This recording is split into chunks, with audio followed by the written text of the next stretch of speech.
आकाशवाणी भोपाल से प्रस्तुत हैं प्रादेशिक समाचार।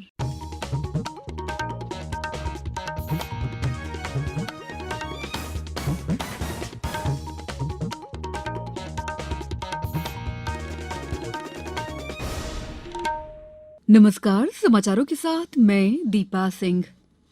सबसे पहले मुख्य समाचार। न्यायपालिका में सूचना प्रौद्योगिकी की महत्वपूर्ण भूमिका, कहा राष्ट्रपति ने। देश के विकास को गति दे रहा है जल जीवन मिशन। मुख्यमंत्री ने कहा, प्रदेश को सुशासन देना हमारा संकल्प और रेलवे के निजीकरण की कोई योजना नहीं। अब समाचार विस्तार से। राष्ट्रपति रामनाथ कोविंद ने मुकदमों से पहले और बाद में भी मध्यस्थता की स्वीकृति के लिए वैज्ञानिक प्रशिक्षण और अन्य कदम उठाने का आह्वान किया है।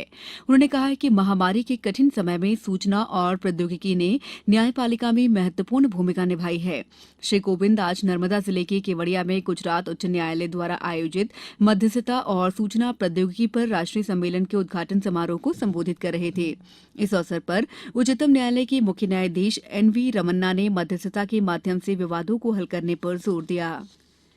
प्रधानमंत्री नरेंद्र मोदी ने कहा है कि जल जीवन मिशन देश के विकास को नई गति दे रहा है। उन्होंने कहा कि पिछले 3 साल से भी कम समय में करोड़ों घरों तक पानी पहुंचा है, जो जन आकांक्षाओं और जन भागीदारी की बेहतरीन मिसाल है। सूत्रों ने बताया कि 17 लाख से अधिक स्कूलों और आंगनबाड़ी केंद्रों में पेयजल की सुविधा उपलब्ध कराई गई है।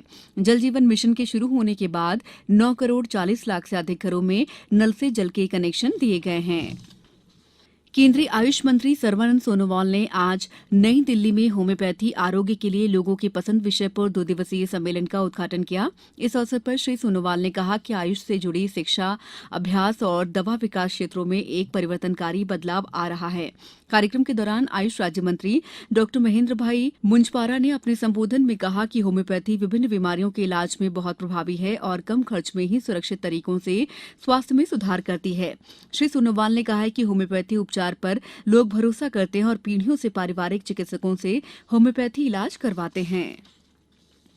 शक्ति की आराधना और भक्ति का पर्व नवरात्रि प्रदेश में भी परंपरागत हर्षोल्लास से मनाया जा रहा है। आज अष्टमी तिथि के मौके पर लोग अपने घर और मंदिरों में देवी की आराधना कर रहे हैं। खंडवा जिले में भवानी माता, नौचंडी, शीतला माता, विजयासन माता और तुलजा भवानी के मंदिरों में बड़ी संख्या में श्रद्धालु पहुंच रहे हैं। शिवपुरी जिले के बलारपुर राजराजेश्वरी, कैला माता मंदिरों पर आज विशेष पूजा अर्चना हुई। धार जिले में प्रसिद्ध गढ़कालिका मंदिर, गायत्री शक्तिपीठ सहित अन्य माता मंदिरों में धार्मिक अनुष्ठान का सिलसिला लगातार चल रहा है। देवास में माता टेकरी स्थित तुलजा भवानी, मां चामुंडा के मंदिरों में दर्शकों की लंबी कतारें लगी हुई हैं। सीहोर जिले के सलकनपुर, जबलपुर जिले के त्रिपुर सुंदरी बारेला शारदा मंदिर, आगर जिले के नलखेड़ा स्थित मां बगलामुखी मंदिर, शाजापुर के राजराजेश्वरी मंदिर, राजगढ़ जिले के भैंसवा माताजी मंदिर और मां जालपा मंदिर, पन्ना जिले के पवई में कलेही देवी मंदिर, पन्ना में पद्मावती मंदिर में बड़ी संख्या में धर्म प्रेमी पहुंच रहे हैं। इसी प्रकार अशोकनगर जिले के चंदेरी में जागेश्वरी देवी मंदिर, शहडोल जिले के विराटेश्वरी धाम, सिंहपुर के देवी मंदिर, भोपाल के गायत्री शक्तिपीठ, काली माता मंदिर, उज्जैन के मां हरसिद्धि मंदिर, गढ़ कालिका देवी मंदिर, नीमच की भादवा माता मंदिर सहित प्रदेश भर के अन्य देवी मंदिरों में भक्तजन माता की पूजा आराधना कर रहे हैं। अनेक देवी मंदिरों में आज शाम देवी जागरण के आयोजन भी होने की जानकारी मिली है। समाचारों में वक्त है ब्रेक का। ये समाचार आप आकाशवाणी भोपाल से सुन रहे हैं। हमारे समाचारों को अब आप कभी भी और कहीं भी अपनी सुविधा के अनुसार सुन सकते हैं। ये समाचार बुलेटिन यूट्यूब, ट्विटर और फेसबुक पर AIR न्यूज भोपाल पेज पर सुने जा सकते हैं। इसके अलावा आप हमारी वेबसाइट newsonair.com पर या AIR न्यूज ऐप पर भी समाचार सुन सकते हैं। ब्रेक के बाद समाचारों में आपका एक बार फिर स्वागत है।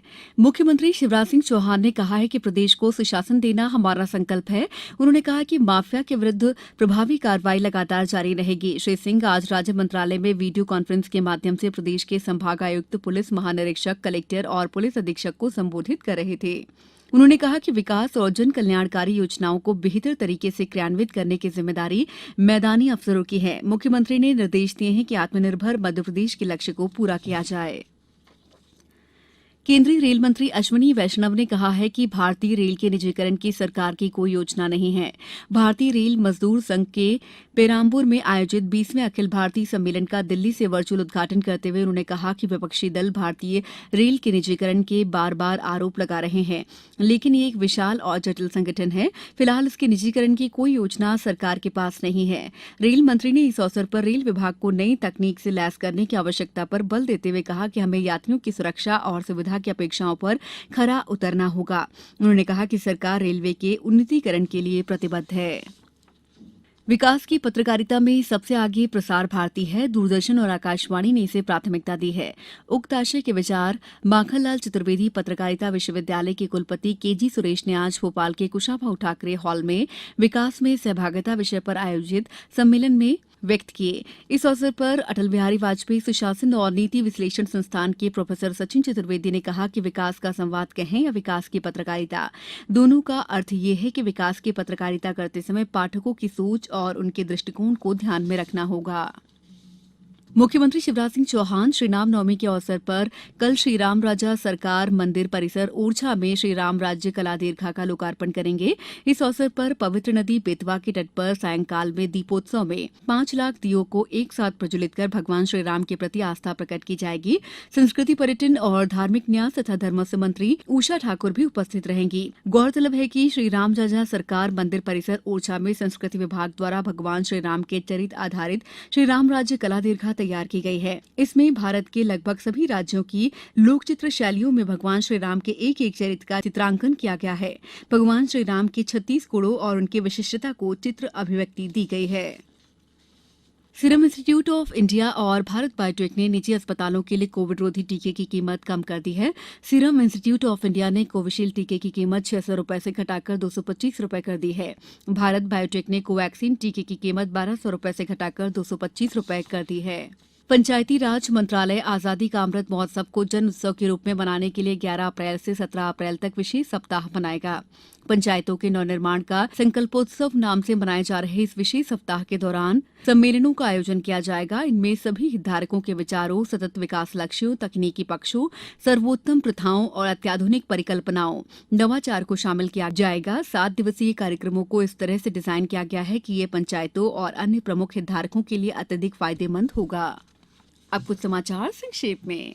देवास में पंडित कुमार गंधर्व की स्मृति का 2 दिवसीय समारोह शुरू हो गया है। समारोह में सुश्री बिंबावती देवी को 2018 के लिए, सुश्री मीता पंडित को 2019 के लिए और सुश्री सुचिस्मिता आचार्य और सुश्री देवप्रिया रणदिवे को 2020 के लिए राष्ट्रीय कुमार गंधर्व सम्मान से अलंकृत किया गया।